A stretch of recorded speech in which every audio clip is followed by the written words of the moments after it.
I'm a scientist at NASA's Jet Propulsion Laboratory. I work in the surface water and surface hydrology section of the earth sciences. I mostly study water resources and figure out how much water is in our snowpack and in the mountains, and how much water is going to come down into the reservoirs. So that's for drinking and for farming and watering things. What inspired me to do this kind of work and be a scientist was my love of water and water resources. So I started off being an engineer, and then I got excited about the why and not just how. And so I went and did a PhD in science, and now here I am at JPL. It's not really an average day, actually. So I do a whole bunch of things.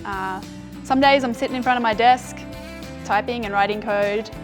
Some days I'm up in the mountains, climbing around and digging snow pits and measuring the water content.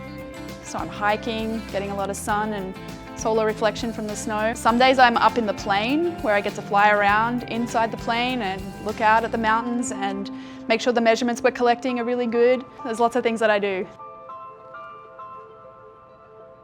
I would have to say flying in the plane. One of my favorite flights was flying over the Olympic Peninsula. So we could look over to the distance and see Canada. We've got these big mountains here full of snow. We've got the glaciers outside the window of the plane. It's just amazing. I would say I didn't pick this career out. I didn't sit there from a book and pick this out. I sort of moved into this career. And it was only because when I was back in high school, I liked science, so I did science. There were some subjects I wasn't particularly good at, but I liked it anyway, so I kept doing it.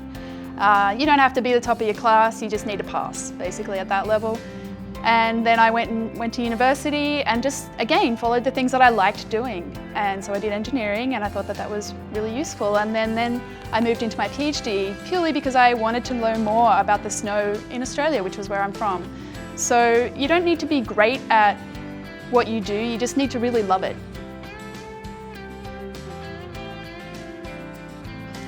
I'm really excited about taking our Airborne Snow Observatory from the plane to space. So at the moment we have fully developed this technology and the use of this technology for figuring out the snow water in the mountains, but we can only do it over areas where we can fly the plane. So places like the Himalaya, places like the Andes are big and difficult for us to get there in our plane right now. So what we want to do is take this to space.